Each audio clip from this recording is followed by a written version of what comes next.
Hey guys, this is Chris Mitchell with ClerkHound. Today we're going to learn how to do inventory in ClerkHound. The first thing you'll do is come up to your geared menu and you'll click Begin Inventory. It's going to ask you if you want to begin inventory reconciliation and click Yes. Now you'll notice that we've got two new tabs up here, an Inventory tab and a Summary tab. You'll also see three buttons, Complete, Pause, and Abandon. We'll get to those in a minute. But for right now, we're going to initialize every device that records inventory. So go over to your Inventory tab, and you want to click on Initialize Device. Now, you're going to do this for every device that you have around your store that's recording inventory. So if you have one employee walking around with an iPhone, or if you have another walking around with an iPad or a laptop, you're going to want to initialize every device that records inventory. And right now, I'm going to go ahead and initialize the laptop that I'm on. Now I've got about 2,000 items in my store, as you can see, and it's going to take just a minute to initialize this particular device. We do this because it makes inventory a lot faster on your local device. If you did this and you had to pull all of the information from the server, it would take forever. So we do this to speed up the process with inventory. And you see it's really not too bad. I'm already at 1,500 and it's almost done. You won't really get a prompt when your device has been initialized, but that menu will go away, and then you're now ready to record inventory. When you begin inventory, you're going to click on the Inventory tab, and then all you have to do is start scanning items to find them in ClerkHound. Now, if your barcode reader doesn't have an automatic carriage return, you can check with the manufacturer to find out if that option is available to upload to your barcode reader. Every time I scan an item, it's going to be like it's adding it to my inventory count. So you can see that I've counted 4 of these items, and I can now save that to inventory. When I come over and view my summary, it will show you the items that I've already counted and the excess inventory that I'm showing. For example, I'm showing that I had 0 in inventory before getting started, and now I have 4 on hand. This gives you an excess inventory of 4. Now when I come back, I can also scan items, and then I can change the quantity. Let's say I see that I've got 6 of these. I'll go ahead and change the quantity to 6, and I can save inventory. That way, I don't have to scan every item. Now when you come back over, it added 10 to my total count. It knew that I counted 4 before and added the 6 this time around.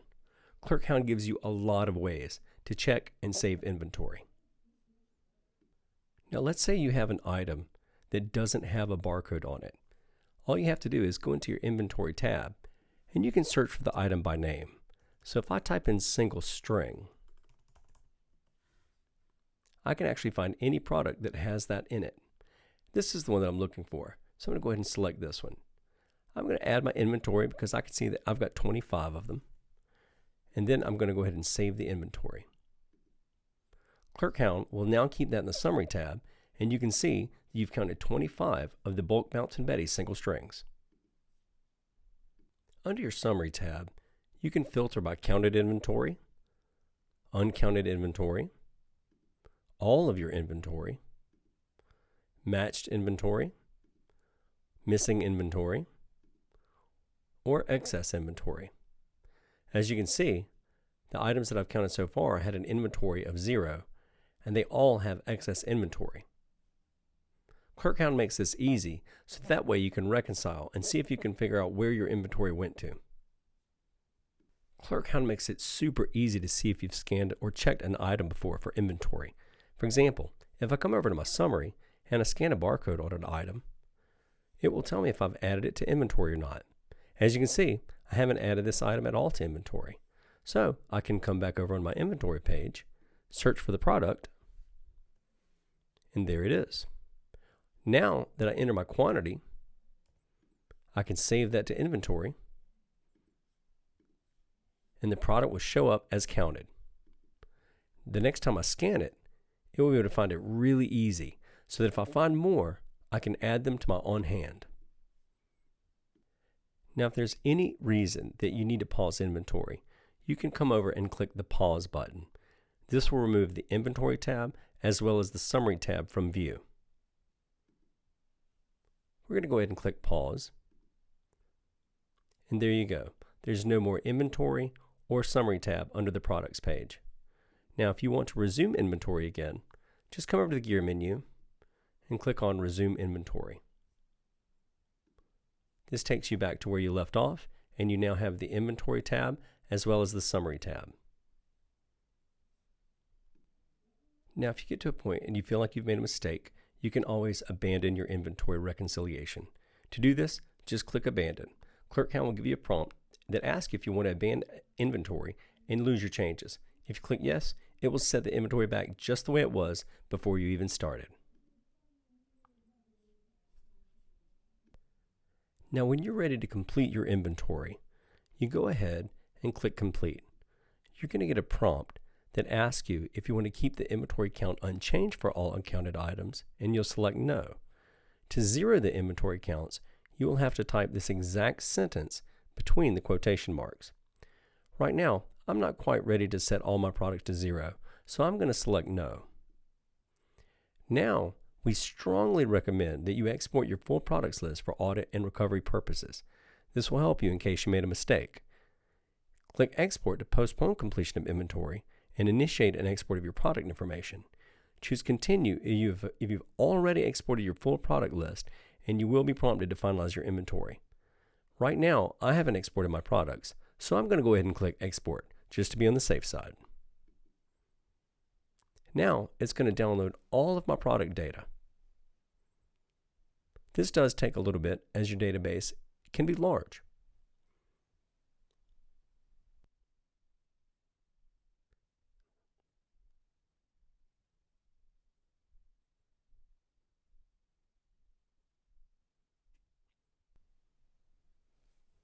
Now that you see that your export is complete, it will show you that you've downloaded your products and you have a backup in case you made a mistake. Now you can click OK and you can complete your inventory reconciliation. Now that you've exported your product database, it's time to complete inventory. To complete inventory, you'll click Complete. You have two options. You want to type in, to zero the inventory count, type set 1826 uncounted products to 0.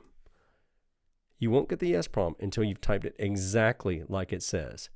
If I click yes, it's going to count every uncounted product to 0. Now, I want this for my database because I want inventory to be correct. At this point in the game, I know that I've gone through every item in my store and I've counted as many as I humanly could. I counted everything that was in the store, and I know that I've gone through every single item. You can of course fix zeroed out inventory items later independently on each product page, but this will set every item into your store that you did not count to 0. Everything that you've counted is going to be counted just like you added it in inventory. So now that I click yes, it's going to ask me if I choose to export or postpone a completion of inventory. In the previous video, you saw that I did export my products. If you're in doubt, go ahead and export your products again. It won't hurt anything. But if you're not in doubt and you know you just did this step, go ahead and click Continue. It's going to ask you yet once again, just in case you're not sure. But this time I'm positive. And now, inventory is complete. When you go back over to the gear menu, it's going to say Begin Inventory again. You don't have to click that because you're already done. You now see that on the products page, there are no more tabs. It's just the products page. Congratulations, you've completed inventory in ClerkHound.